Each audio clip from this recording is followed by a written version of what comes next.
Okay, hello everybody. As you see, my name is Tom Arnold.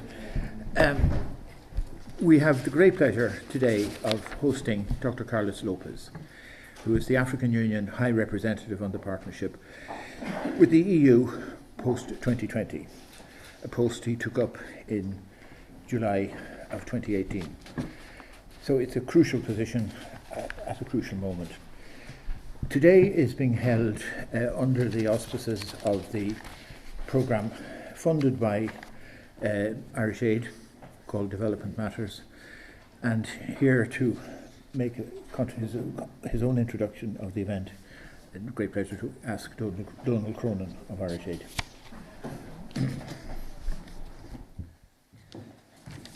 Good afternoon, everyone, and a very warm welcome to this Institute of International European Affairs seminar, part of the Development Matters lecture series that we in Irish Aid are very happy, more than happy to support.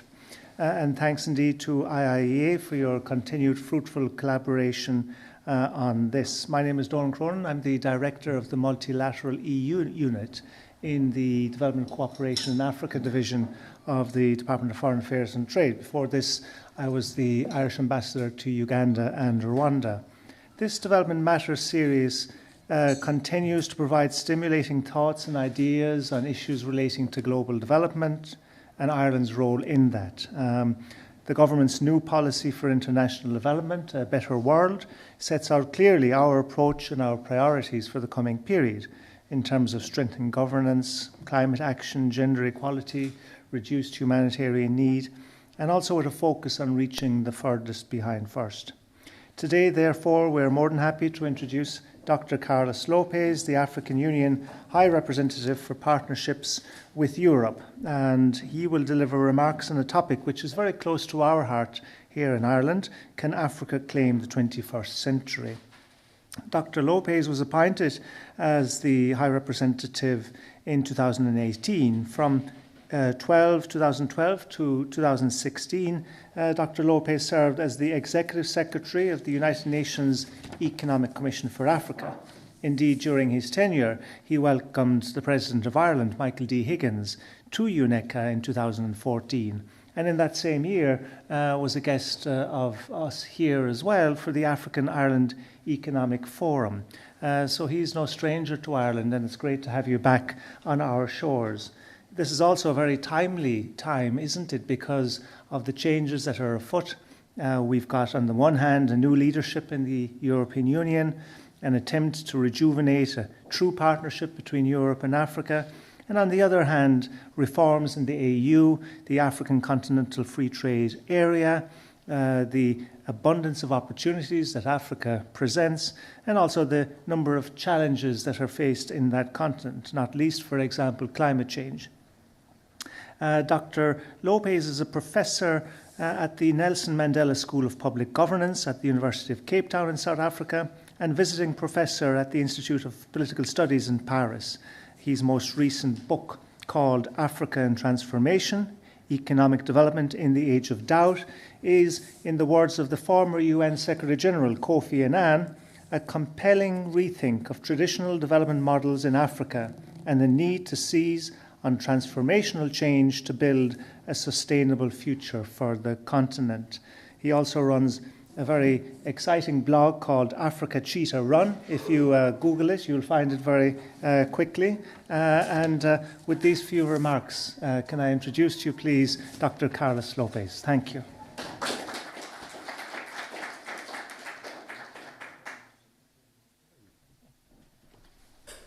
With your permission, I'm going to do it from here.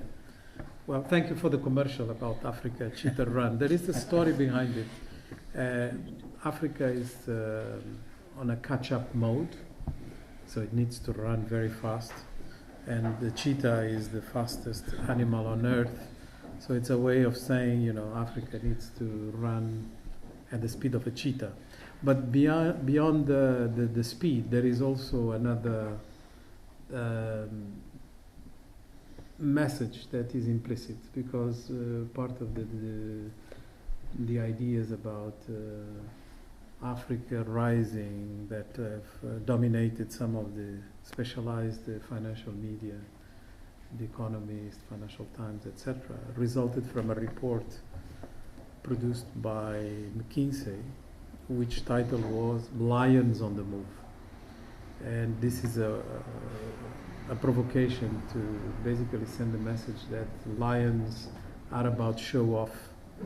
Lions are very lazy, their effectiveness is very low, so they go for anything and they get very little, and they are not gender sensitive.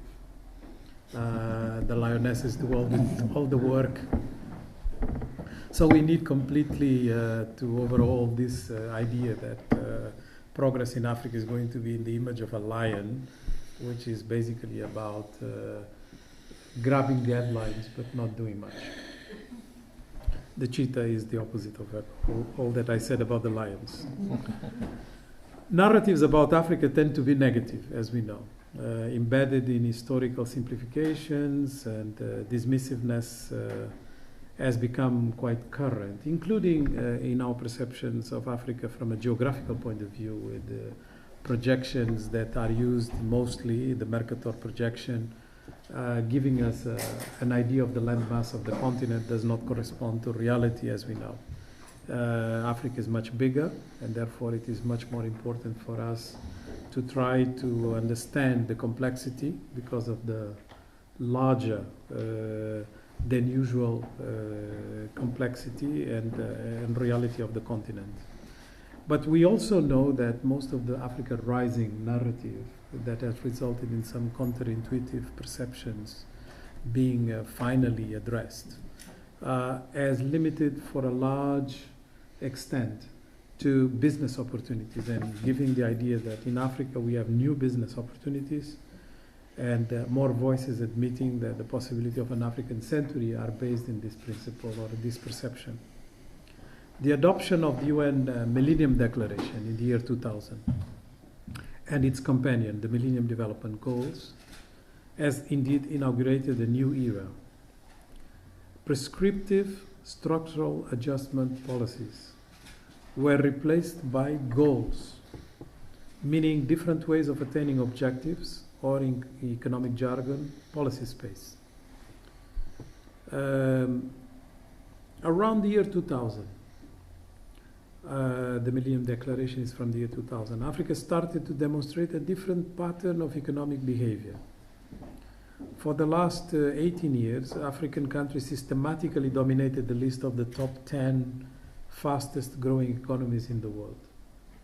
For 2020, the just released IMF forecasts indicate that 16 of the 30 countries with the best growth performances will be in Africa. And 23 African countries will post growth of 5% or more. Economic growth resulted in Africa doubling its GDP since the year 2000. And even though growth has slowed down due to a challenging global context, the continent's performance is second only to Southeast Asia. A number of socioeconomic indicators have also fueled the African century narrative. By 2010, the middle class had risen to 34% of the African population, up from 27% in the year 2000. Such growth in the middle class is higher than the growth rate of the population, although the growth rate of the population is taking a lot of importance in terms of the overall performance. The middle class, although arguably still vulnerable, is viewed as the fuel to the economies of the continent. And in fact, 2/3 of our growth is a result of internal consumption, very much the same as in the US. In 2017, household spending has reached $1.6 trillion after crossing the 1 trillion mark in 2010. This is on par with large economies such as China in terms of percentage. By 2025, household spending is projected to reach $2.5 trillion according to estimates by McKinsey and Brookings Institution. The growth experience alone is indeed not sufficient to claim the 21st century. Africa grew quickly but transformed slowly. therefore putting in jeopardy many of the gains so far registered. The forecasted 3.6% growth for 2020, this is the last forecast from the IMF, remains way short of the 7% minimum required to double the average per capita income in, let's say, a decade. This is partly due to the fact that too many African economies still depend on the production and export of primary commodities. The good news is that attractive solutions are known. Translating growth into meaningful development for African countries will require an aggressive industrialization agenda. Africa is not a desert when it comes to manufacturing and industrialization. Attempts to industrialize in the 60s and the 70s by adopting the model of import substitution had mixed results. While this led to some remarkable progress, it quickly showed the limits of state-led production rather than state-led facilitation. Manufacturing value addition as a percentage of GDP has been declining since the introduction of liberal policies promoted by the structural adjustment programs. However, since the overall economy has grown considerably, the value addition percentage hides the fact that the real production of manufactured goods has gone up significantly too. Yet the concentration of such industrial base in a few countries and sectors demonstrate that the structural transformation is still missing in action. The quest for industrialization is not therefore over in Africa. Domestic manufacturing in Africa has doubled between 2000 and 2010, according to the African Development Bank, and continues to increase. Agro-processing, Southeast Asia delocalization of low-value added manufacturing, as well as commodity-based industrialization, all the key for a more radical transformation. So these three: agro-processing, Southeast Asia delocalization, and commodity-based industrialization. For many African countries endowed with natural resources, focusing energies on exploiting and transforming that wealth can be far more promising than trying to diversify away from commodities. So basically this is called vertical diversification rather than horizontal diversification. Despite criticism of this model of industrialization, increasing the productivity of commodities, largely due to the argument that it is unlikely to promote linkages, experiences from other resource-rich countries such as Argentina, Chile, Malaysia, Thailand, Australia, Norway, and even close by Scotland show that such model can deliver economic development. Examples from within Africa itself demonstrate that such model can be promising in terms of developing elements of an ecosystem that promotes innovation, value addition, as well as quality employment. A case in point is what Botswana has done with the diamonds. On the other hand, agriculture represents also an important vehicle for resource-based industrialization. Agriculture accounts for almost 65% of Africa's employment and 75% of its domestic trade. In addition, the agribusiness sector has already made some strides on the continent, and its potential is significant, with estimates putting its value at 1 trillion by 2030. The sector can generate significant productivity gains in rural areas, with vibrant hubs of agribusiness and linkages across value chains. To fully reach its potential, it will be important to improve land productivity. Africa's land productivity is stuck at 1.5 tons per hectare, while countries like India, land productivity has grown from 0.95 tons per hectare to 2.53 in just 50 years. This is despite the fact that agricultural land in Africa is 3 to 6 times larger than in countries like China and India, both of which, despite having much lower available agricultural land per capita, have successfully managed to secure food for their poor, while Africa continues to be the world's most food insecure region. Small-scale farmers will be important players in this transformation, as well as the way we treat different elements of the equation, such as the way we deal with farm equipment, farming techniques, fertilizer seeds, etc. Transforming African economies through a resource-based industrialization will not be easy. It will require innovation, skills, robust knowledge base of the industry structure, and the global value chains, understanding. It would also require African countries to be particularly attuned to the global trading landscape, including barriers and preferences. Above all, boosting intra-Africa trade remains imperative for creating the markets that are needed for successful industrialization. The entry into force of the continental free trade area, African continental free trade area, is potentially an important game changer. Africa is since this year the largest free trade area in the world by size, with its 1.3 billion consumer market, and by number of countries, 54. The combined consumer and business spending is expected to hit 6.7 trillion within the next 10 years. The Economic Commission for Africa expects the African free trade area to expand trade by about 52% in just 20 years. Admittedly, the transition will not be without consequences, at least for some time. Experiences in countries that have undergone such transformations and adjustments show that there is a strong historical pattern of worsening income distribution between rural and urban economies during the initial stages of structural transformation, this famous Kuznets curve that economists love. As the urban population in Africa is projected to double in size to eventually reach 2.3 billion in the next 40 years, it is likely that such pattern would be further accentuated by these trends. However, we also know from historical data that absolute poverty does not necessarily worsen during such episodes, therefore reducing the risk that the strides made in fighting extreme poverty in Africa over the last 2 decades are unlikely to be reversed. The IMF estimates that in the last 2 decades, poverty in Africa has been reduced from 60 to 40% of the total population. Transformation requires capital, which will need to be generated in international markets through foreign direct investments, etc.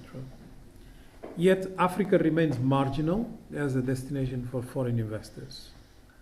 Such reluctance is often justified by exaggerated risk perceptions, often dominated by security and governance concerns. The turn of the century witnessed some progress in relation to political governance. Despite pockets of violence, there is consensus that the nature of politics in Africa is changing. 20 changes of leaders in the last 26 months, just to give you an example. The appetite of the continent's population for political participation has increased, as demonstrated by political contestation, events such as the one you have just followed in Sudan and Algeria, but many more, that have taken place before. Youth, particularly those residing in urban areas, operate in political spaces in similar ways to their counterparts elsewhere in the world. They have access to information, social media. In addition, conflicts have receded across the continent in terms of number of casualties, largely driven by political governance improvements across the continent, as measured by the most comprehensive governance index, the Mo Ibrahim Governance Index. Despite the decline in the number of conflicts in Africa, the continent continues to be viewed as conflict-ridden. Unlike Asia, conflicts in Africa are not looked at in isolation, unfortunately. The conflicts in Mindanao do not shape the image of the Philippines. The Sabah insurgency does not shape the image of emerging Malaysia. There were about 29 piracy attacks in 2009 off the coast of Somalia, as compared to 150 attacks in the Strait of Malacca between Malaysia and Singapore.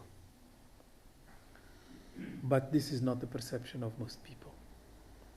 The Naxalite insurgency and the issue of Kashmir do not shape investors' image of rising India.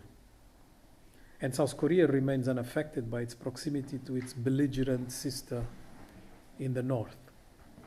Indeed, despite the widespread nature of conflict in South and Southeast Asia, the region is branded as dynamic rather than unstable. Perceptions, therefore, count.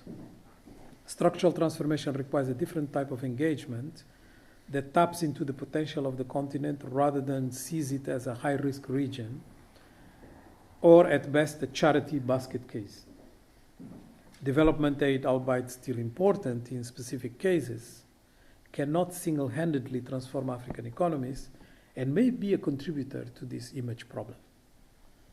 Africa's youth can be an asset if also we take some of their agency and some of their energy as a transformative element of what is happening in the continent rather than seeing it just from a conflict perspective. Reaching the full potential of the continent requires political courage to ask all international partners to look beyond their perceptions. It is time for international partners' engagement to shift from policies and frameworks driven by perception to those driven by reality and a common vision for the future. The youth bulge in Africa, if managed properly, is, for instance, not just a fuel for African economies, but for the rest of the world, especially in Europe, given aging. A recent study by the Bertelsmann Foundation, a very reputable foundation in Germany, has shown that intra-EU migration will no longer be able to cater for the needs of the German economy. They will require an additional 146,000 workers per year from non-EU countries. This is just one example. Africa's youth is currently viewed largely as a threat rather than an opportunity, with the EU caving in to pressure from right-wing politicians. The reality, however, shows that Africans are far from being the main group of non-EU migrants entering Europe. The rate of Chinese migration to Europe is, for instance, twice the rate of arrivals from Africa, which is not the perception, again, that most people have. Those wishing to migrate also tend to be more educated in Africa. Concerns about refugees is also unjustified, as Africa continues to bear the brunt of wars, with 80% of the refugees of the continent remaining in Africa. A future-focused engagement also requires international partners to move beyond classical development aid models. Limiting Europe's engagement with Africa to mechanisms of aid disbursement that have been in place since the 70s does not bode well for the future.